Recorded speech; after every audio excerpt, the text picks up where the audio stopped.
इस खंड में कुल 30 प्रश्न हैं, सभी प्रश्न करना अनिवार्य है। तो मतलब सबसे पहले साइकोलॉजी के प्रश्नों को हम हल करने वाले हैं साथियों। तो चलिए शुरू करते हैं इस वीडियो को।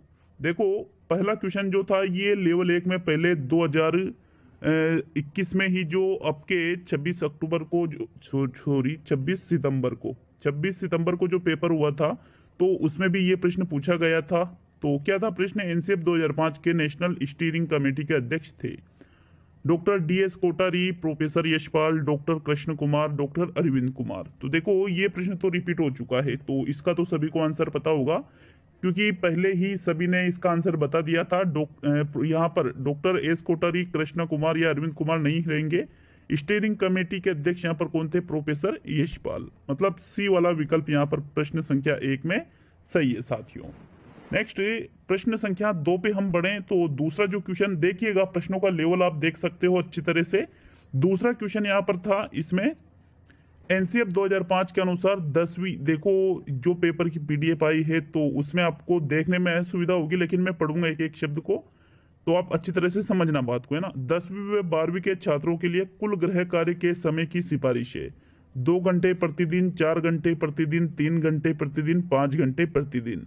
अब जहां तक मेरा नॉलेज है तो एनसीएफ 2005 10वीं और 12वीं के छात्रों के लिए 2 से 5 घंटे के बीच में बताता है। अब यहाँ तो सारे ही विकल्प में है 2, 3, 4, 5, तो इस हिसाब से लगभग या तो बोनस मिलेगा इस क्वेश्चन पे या फिर 2 घंटे प्रतिदिन इसका सही आंसर माना जाएगा।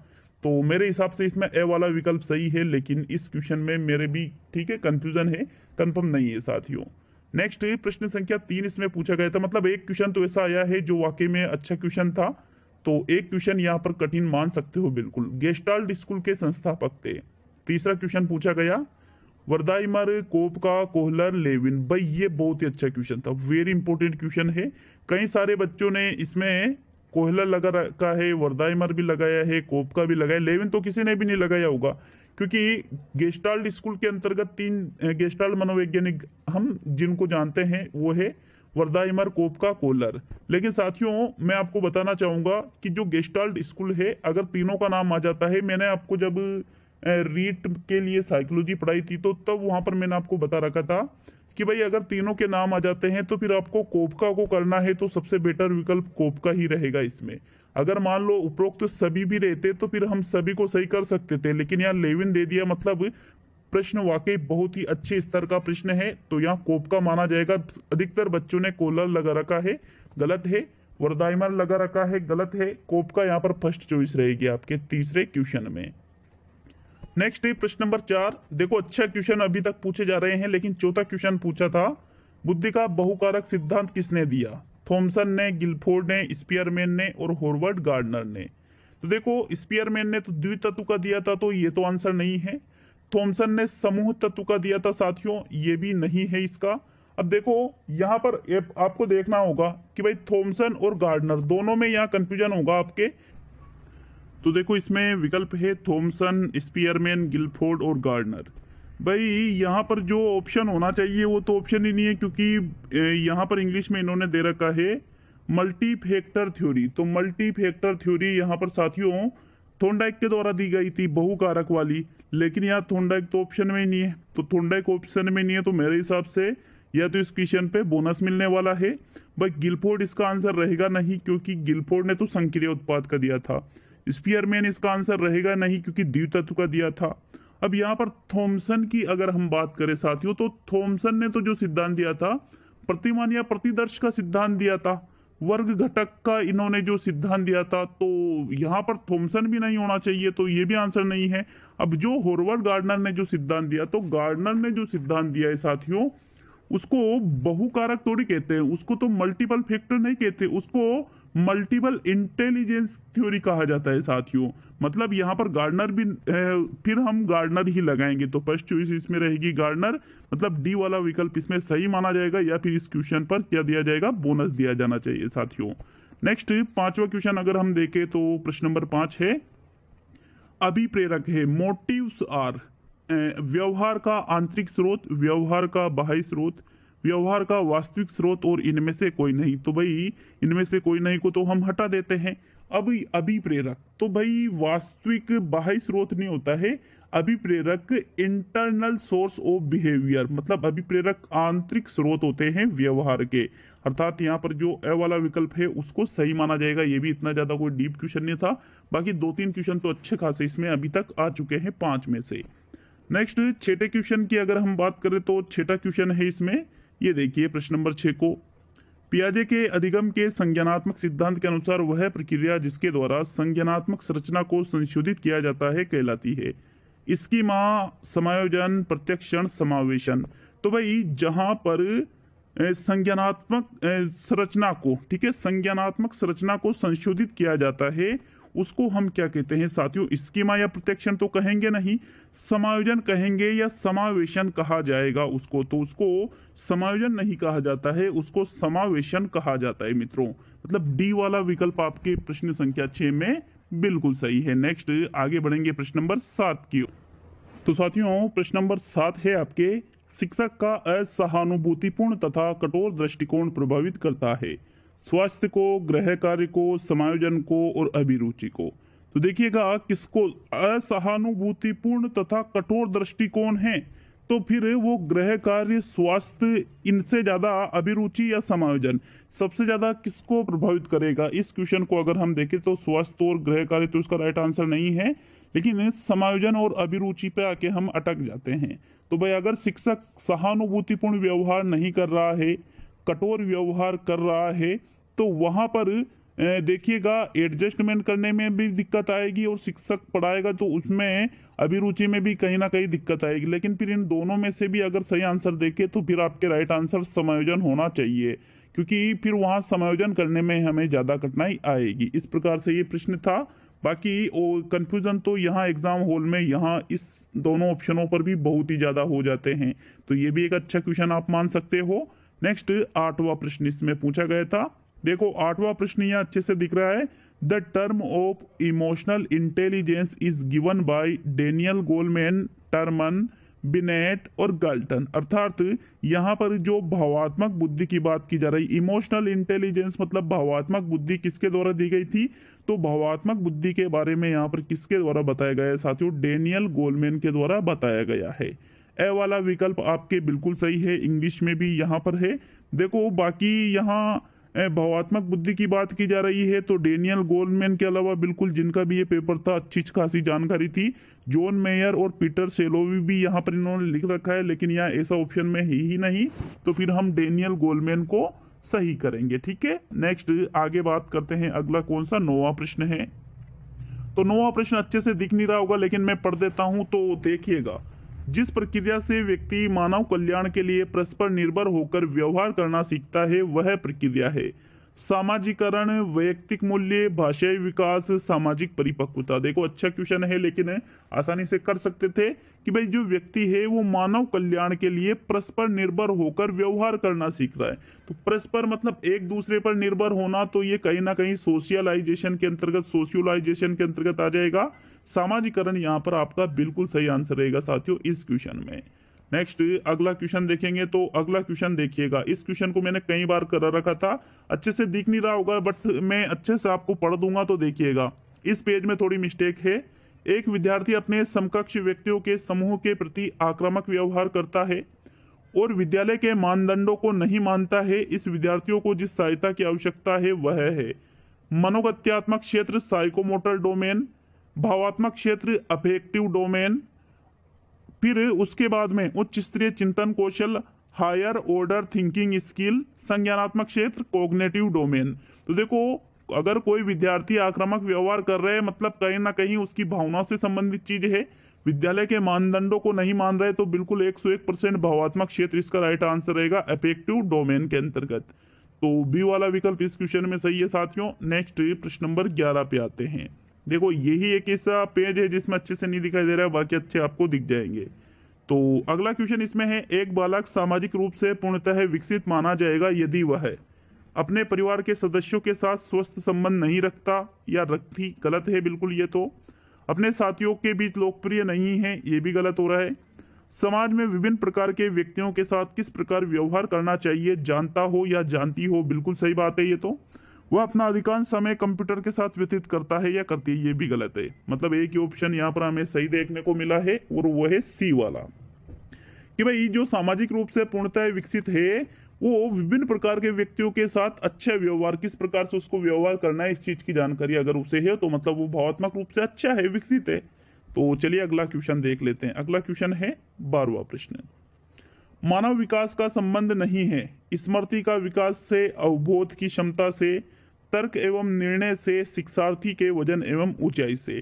तो भाई मानव विकास स्मृति के विकास से भी इसका संबंध होता है, अवबोध की क्षमता से भी होता है, तर्क और निर्णय लेना भी है, लेकिन एक छात्र के वजन और ऊंचाई तो ये विकास से संबंधित नहीं है, बल्कि weight and height of the student ये किससे संबंधित है साथियों, ये एक ग्रोथ वृद्धि से संबंधित है।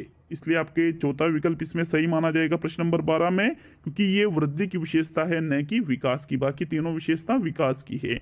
तो चलिए अगला क्वेश्चन 13वां प्रश्न देखेंगे। 13वां प्रश्न, एक शिक्षक अपने विद्यार्थियों की सदैव इस रूप में मदद करता है कि वे एक विशेष क्षेत्र से प्राप्त ज्ञान को दूसरे विषय के क्षेत्रों के ज्ञान के साथ जोड़ सके। इससे जो वृद्धि होती है वह है ज्ञान का सह संबंध एवं अंतरण, वैयक्तिक भिन्नता, पुनर्बलन और शिक्षार्थी स्वायत्तता। स्वायत्तता मतलब स्वतंत्रता से लिया जाता है। तो वही प्रश्न 13वां कह रहा है कि क्या है, शिक्षक अपने शिक्षार्थियों को इस रूप में सदैव मदद करता है कि एक विशेष क्षेत्र से प्राप्त ज्ञान दूसरे विशेष क्षेत्र में जोड़ सके। तो कहीं ना कहीं संबंध को ये प्रकट कर रहा है साथियों, और जहां पर संबंध की बात की जा रही है तो हमें ए वाला विकल्प मिल रहा है बिल्कुल, ज्ञान का सह संबंध एवं अंतरण। अंतरण का मतलब ट्रांसफर से लिया जाता है साथियों, ऊपर लिखा होगा ट्रांसफर, ये देखिए ये ट्रांसफर, ठीक है, ट्रांसफर मतलब अंतरण मतलब स्थानांतरण भी होता है। तो ए वाला विकल्प इसमें 13वें में बिल्कुल सही है। नेक्स्ट प्रश्न नंबर 14 क्या पूछा गया था देखिएगा। किशोरावस्था के दौरान विकासात्मक परिवर्तनों के फलस्वरूप होने वाली एक मुख्य समस्या है, one of the prominent problems due to the development changes during adolescent period is. तो अभिप्रेरणा की कमी, अभिरुचि की कमी, सहयोग की कमी, समायोजन की कमी। तो साथियों किशोरावस्था में विकासात्मक परिवर्तन जो होते हैं उसमें सबसे ज्यादा जो मुख्य समस्या आती है वो है समायोजन की कमी, क्योंकि किशोरों को या किशोरियों को अनेक प्रकार की समायोजन से संबंधित समस्याओं का सामना करना पड़ता है। मतलब डी वाला विकल्प 14वें प्रश्न में बिल्कुल सही है। नेक्स्ट प्रश्न नंबर 15। तो 15वां प्रश्न है, निम्नलिखित में से कौन व्यवहारवादी मनोविज्ञानी नहीं है? जेरोमेस Brunner, E.L. Thorndike, I.P. Pavlov और B.F. स्किनर। तो भाई मैंने अच्छी तरह से बता रखा था इन चीजों को, तो थॉर्नडाइक है, पावलोव है, स्किनर है, ये सभी व्यवहारवादी मनोवैज्ञानिक है, लेकिन जेरोमेस ब्रूनर संज्ञानवादी मनोवैज्ञानिकों के अंतर्गत आता है। किसके अंतर्गत? संज्ञानवादी के अंतर्गत। मतलब ए वाला विकल्प यहाँ बिल्कुल सही रहेगा साथियों, प्रश्न संख्या 15 में जेरोमेस ब्रूनर। तो चलिए 16वां क्वेश्चन देखेंगे, प्रश्न संख्या 16। शारीरिक गुणों के आधार पर व्यक्तित्व का वर्गीकरण किसके द्वारा किया गया? केटल, युंग, आलपोर्ट और क्रेशमर। तो भाई शारीरिक गुणों की बात यहां पर की जा रही है साथियों, शारीरिक संरचना अलग है, शारीरिक गुण अलग होते हैं। तो यंग ने तो यहाँ पर सामाजिकता के आधार पर बताया है, केटल भी इसका आंसर नहीं है, लेकिन अब दो ऑप्शन फंस चुके हैं इस क्वेश्चन में भी, क्रेसमर आएगा या आलपोर्ट आएगा। तो भाई शारीरिक गुण की बात की जाए तो साथियों शारीरिक गुणों की बात की जा रही है। देखिए ऊपर लिखा हुआ है on the basis of bodily characterized, अर्थात यहाँ पर शारीरिक गुण की बात की जा रही है। तो कैरेक्टर की बात, फिजिकल कैरेक्टर की बात क्रेशमर करता है। कौन करता है? क्रेशमर करता है। और लगभग क्रेशमर के द्वारा 4 प्रकार का वर्गीकरण किया था, सुडोलकाय, लंबकाय, गोलकाय और विशालकाय। ठीक है, तो इस प्रकार से यहाँ पर क्रेशमर को ही सही माना जाएगा साथियों प्रश्न नंबर 16 में। नेक्स्ट आगे बढ़ेंगे प्रश्न नंबर 17 की भाई आलपोर्ट जो है, आलपोर्ट का तो नाम शील गुणों में आता है। तो चलिए आगे बढ़ेंगे प्रश्न संख्या 17 की ओर। 17वां प्रश्न देखिएगा, पुरुषों में हार्मोन पाया जाता है, सिर्फ एंड्रोजेंस, सिर्फ एस्ट्रोजेंस, एंड्रोजेंस तथा एस्ट्रोजेंस दोनों ही, और सिर्फ एस्ट्राडियोल। तो साथियों पुरुषों की बात की जा रही है यहाँ पर, तो पुरुषों में कौन सा हार्मोन पाया जाता है साथियों? एंड्रोजेंस व एस्ट्रोजेंस दोनों ही हार्मोन यहाँ पर पुरुषों में पाए जाते हैं। तो इस प्रकार देखो, सिर्फ एस्ट्रोजेंस और एंड्रोजेंस दोनों ही हार्मोन यहाँ पर पाए जाते हैं। मतलब इस प्रश्न में थोड़ा सा मेरे कंफ्यूजन है, क्योंकि एस्ट्रोजेंस तो पाया जाता है, बाकी एंड्रोजेंस में मैं कंफर्म नहीं हूँ साथियों। अर्थात यहाँ हो सकता है कि सी भी माना जा सकता है, या फिर एक बार देखना पड़ेगा इस क्वेश्चन को। ठीक है, बाकी क्वेश्चन बहुत अच्छा था ये। नेक्स्ट प्रश्न संख्या 18 पे आते हैं। प्राचीन अनुबंधन खोजा गया था, तो स्किनर द्वारा नहीं, स्किनर के द्वारा तो क्रिया प्रस्तुत, थॉर्नडाइक के द्वारा प्रयास त्रुटि, हल के द्वारा भी नहीं। तो यहाँ राइट आंसर है पावलोव। पावलोव के द्वारा बिल्कुल प्राचीन अनुबंधन का विकास किया गया था। तो विकल्प नंबर आपका जो सी वाला है 18वें में, वो ही इसका सही आंसर है। नेक्स्ट आगे बढ़ेंगे साथियों 19वें क्वेश्चन की ओर। तो स्पीयरमैन बहुबुद्धि सिद्धांत में बुद्धि के कितने कारक बताए गए हैं? स्पीयरमैन की बात की जा रही है, सॉरी बहुबुद्धि क्या, स्पीयरमैन के बुद्धि सिद्धांत में 1 2 3 4। तो देखो स्पीयरमैन का जो बुद्धि का सिद्धांत है भाई, इन्होंने 2 प्रकार के सिद्धांत दिए थे। इस क्वेश्चन में या तो बोनस मिलेगा या दो ऑप्शन सही माने जाएंगे। क्यों? क्योंकि एक तो द्वितत्व का सिद्धांत भी स्पीयरमैन ने दिया था और त्रितत्व का सिद्धांत भी स्पीयरमैन ने दिया था।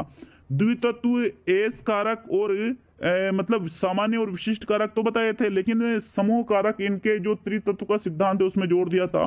तो 3 और 2 दोनों आंसर है, बट यहाँ पर फर्स्ट चॉइस दूसरा विकल्प रहेगा, बाकी तीसरे को सही मानना पड़ेगा इसमें भी। नेक्स्ट 20वें क्वेश्चन की ओर बढ़ते हैं। तो चलिए 20वां प्रश्न। एनसीएफ 2005 का प्रस्ताव है कि मूल्यांकन प्रणाली आधारित होनी चाहिए, अंक पर, ग्रेड पर, अंक और ग्रेड दोनों पर, और इनमें से कोई नहीं।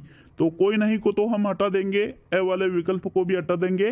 तो एनसीएफ 2005 का क्या प्रस्ताव है कि भाई जो मूल्यांकन प्रणाली है ये ग्रेडिंग सिस्टम पर आधारित होनी चाहिए।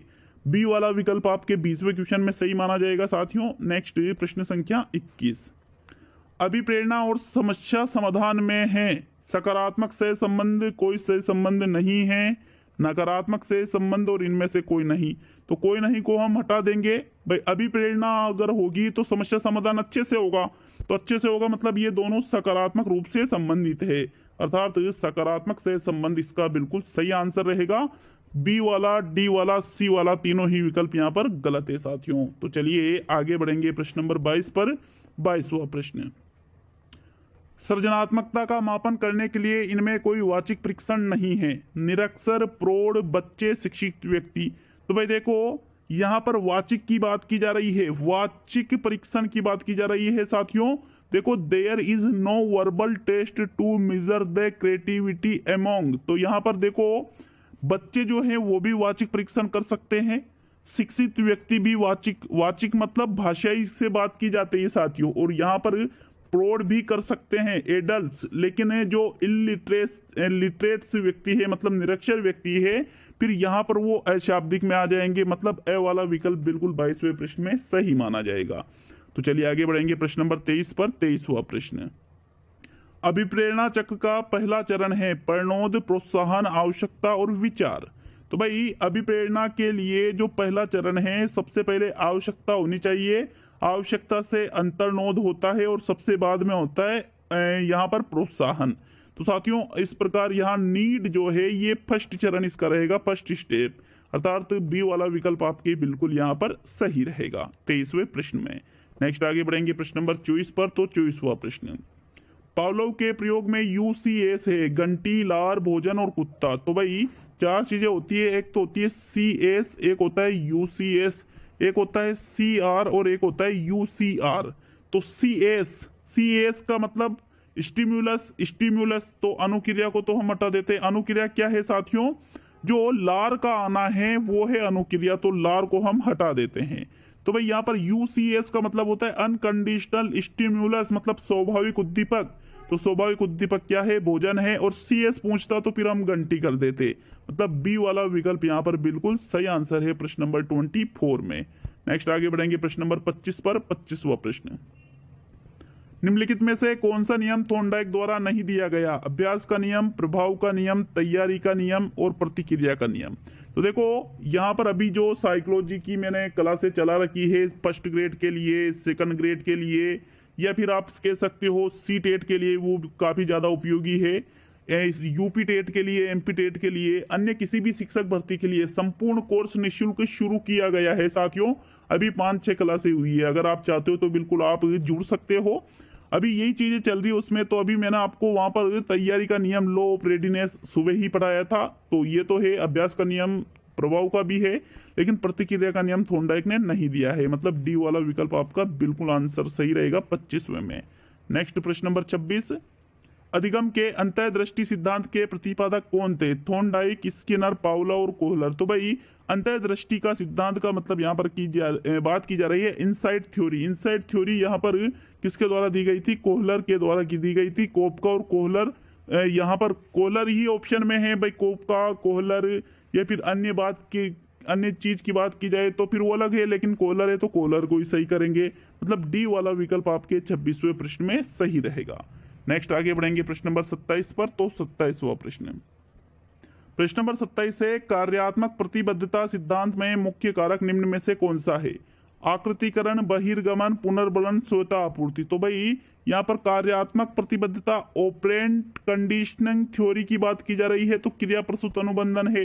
क्रिया प्रसूत अनुबंधन किसने दिया था? स्किनर ने। और स्किनर ने अपने सिद्धांत में सबसे ज्यादा महत्व पुनर्बलन पर दिया है। बी वाला विकल्प 27वें प्रश्न में बिल्कुल सही है। नेक्स्ट 28वां क्वेश्चन देखेंगे साथियों, ये देखिएगा, निम्नलिखित में से आत्म संप्रत्यय की कौन सी विशेषता महत्वपूर्ण नहीं है? आत्म संप्रत्यय व्यवस्थित होता है, आत्म संप्रत्यय के विशिष्ट लक्ष्य होते हैं, आत्म संप्रत्यय बहुआयामी होती है और आत्म संप्रत्यय स्थायी होता है। तो भाई यहाँ पर ये देखिएगा, होती आत्म संप्रत्यय की बात की जा रही है सेल्फ कॉन्सेप्ट। तो सेल्फ कॉन्सेप्ट व्यवस्थित है, बिल्कुल सही है, विशिष्ट लक्ष्य भी है, बहुआयामी है, लेकिन स्थायी नहीं होता है, क्योंकि ये सेल्फ रेस्पेक्ट समय समय पर ये चेंजेज होता रहता है, इसमें चेंजेस बदलाव आता रहता है। इसलिए डी वाला विकल्प 28वें प्रश्न में बिल्कुल सही है। नेक्स्ट 29वां क्वेश्चन मित्रों, वह सिद्धांत जिसमें किसी समस्या के तात्कालिक समाधान को प्रमुखता दी जाती है वह है सामीप्यता का सिद्धांत, अनुबंधन का सिद्धांत, सूच का सिद्धांत, सक्रिय अनुक्रिया अधिगम का सिद्धांत। तो भाई तात्कालिक समाधान की अगर बात की जाए तो देखो, तात्कालिक समस्या समाधान की बात करें तो कितनी बार पूछेगा यार, इनसाइड थ्योरी है, इसमें तो सूच का सिद्धांत आएगा, कोई डाउट नहीं है, क्योंकि समस्या के तात्कालिक समाधान पर सूच का सिद्धांत बल देता है। बिल्कुल 100% डी वाला विकल्प इसमें सूच का सिद्धांत माना जाएगा। इसमें सूच के सिद्धांत से 3-4 प्रश्न लिए गए हैं भाई, इतने क्वेश्चन एक ही सिद्धांत से, चलो कोई नहीं। नेक्स्ट 30वां और अंतिम क्वेश्चन पूछा था, अधिगम के संबंध में कौन उपयुक्त नहीं है? तो मतलब पेपर अच्छा था, बिल्कुल अच्छा था पेपर, पहले के मुकाबला हम कह सकते हैं अच्छा था पेपर। मतलब अधिगम पर परिपक्वता का प्रभाव नहीं पड़ता, अभिप्रेरणा से अधिगम में वृद्धि होती है, समस्या समाधान अधिगम का उच्चतम स्तर है, अधिगम व्यवहारगत परिवर्तन होता है। तो देखो, अधिगम में व्यवहारगत परिवर्तन होते हैं, सही बात है। अभिप्रेरणा से अधिगम